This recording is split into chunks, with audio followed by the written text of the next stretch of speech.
currently out, ready to get some trimmer line. We are completely out, so popping off to the shops, then got a little bit of maintenance to do on the Shindewa trimmer, and then we'll be ready for this week's worth of work.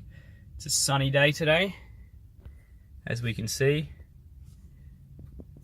and yeah, I'll give you a little lawn update today as well. Now that we're getting into spring and summer, the lawns are really greening up, growing seasons here, a lot of growth. Also you get spring weeds and summer weeds, so if you haven't done so already, it's a good time to now do a broadleaf weed application, just to get that get your lawn looking nice and green again and weed free. So anyways, with that in mind, let's get straight into it.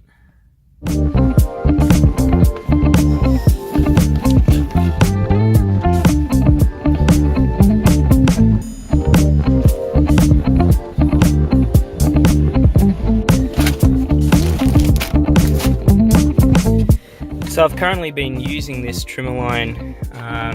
Reason being is because they no longer sell that Lawn Keeper trimmer line that I used to use. So I've been using this Saxon trimmer line, 50 meters, 2.4 millimeters, $8.90. To me, it does the job, and I've used different trimmer lines such as steel and various others for a lot more. Obviously, they're a lot more expensive.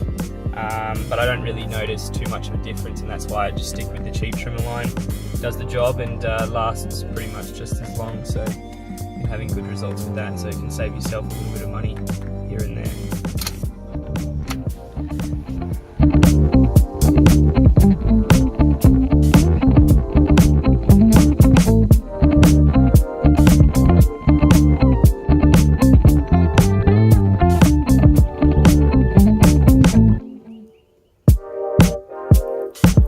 So now that we're back from the shops, I thought I'd give you a little lawn update now that it's heading into spring.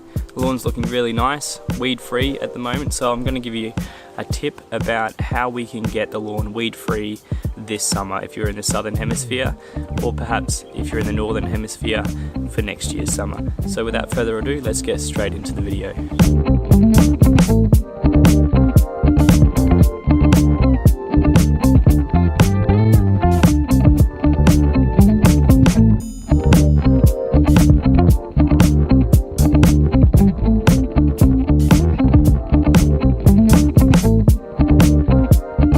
We've recently added in this section here along the side. It was just a little bit of extra lawn left over from a job, so that's greening up as well nicely now that it's hit spring, keeping it well watered. We can see that the lawn needs an edge and trim, but it's looking really nice and green. You'll notice as well that there's very few, if not any, weeds. I think the only weed I've found is this one, are these right here on the very edge of one of the corners that doesn't really get too much attention. Yeah, pretty simple weeds to kill.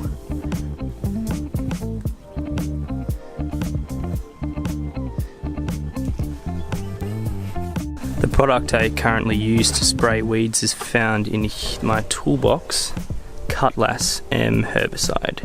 So let's talk a little bit about this. So the key to keeping your lawn weed free this year is using a broadleaf herbicide. I use this product called Cutlass. It's Australian made, I think, but you can pretty much get any broadleaf spray at your local landscaping or hardware store. This is specifically a spray just to kill the weeds. You can also get weed and feed type products that you spray over your whole lawn and hose it in, and it acts as a fertilizer and a weed killer. But I personally prefer doing it individually, so fertilizing separately and then spraying separately, and that way you get a nice weed-free lawn. How often should you spray your lawn? Well, typically you want to be doing this a couple of times a year, usually once when it turns winter and once when it turns spring or summer when it starts to heat up. Basically you want to do it when the temperatures start changing, so when it gets cooler in the winter and when it gets warmer in the summer.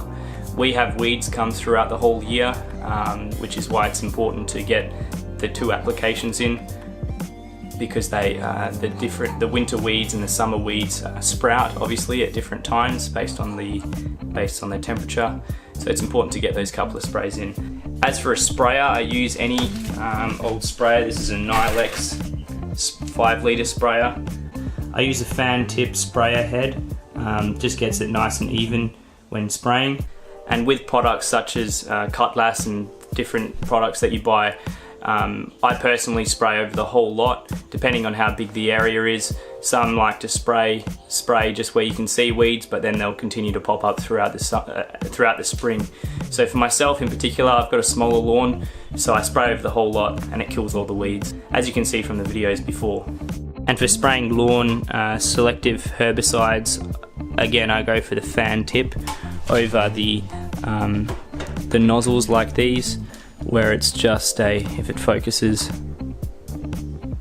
where it's just a hole and it sprays out in a jet almost. Don't go for these sort of ones. Go for that nice fan tip where it'll give you a nice even spread. It's also important to refer to the instructions. It'll tell you how much herbicide you need to use. If you buy a 1 litre bottle, it'll last you forever, so I think this cost me about $25 to $30, and yeah, you'll get a lot of uses out of it. And I think typically in Australia, Weed and Feed, I don't really use it too much, but I think it costs about $10 a bottle for 1 application. So this is by far the cheaper option, and to me it's the most effective option as well. So always read the label, and that way you'll have the right mixing instructions. Typically you want to be filling the bottle up with water first and then adding your chemical in and agitating the water so it gets nicely mixed in. One question you might have is, when can you mow the lawn after spraying, or what is the gap in between spraying and mowing? So this product that I use in particular, it has a 2-day, you need to have a 2-day gap in between spraying, before and after, so don't mow within that period, otherwise the spray won't work properly or correctly. You'll end up having weeds pop up again. Make sure if you're going to mow it and then spray maybe a few days after. When applying the herbicide, the selective herbicide onto your lawn, make sure you keep it at about waist height, and it's important to keep it as a fine mist, but not too fine that it blows around. You want it to stick to the lawn and have a nice and even with the coverage. Thanks for watching today's video, guys, and if you enjoyed the video, throw us a like, and as always, subscribe to the channel for more videos all about lawn care. If you have any questions about any lawn tips or anything like that, leave them in the comment section below, and maybe I'll make a video about it in the future. We're going to be doing tons more of lawn tips throughout the spring and summer now that it's growing season, so stay tuned for those, and yeah, we'll see you next time.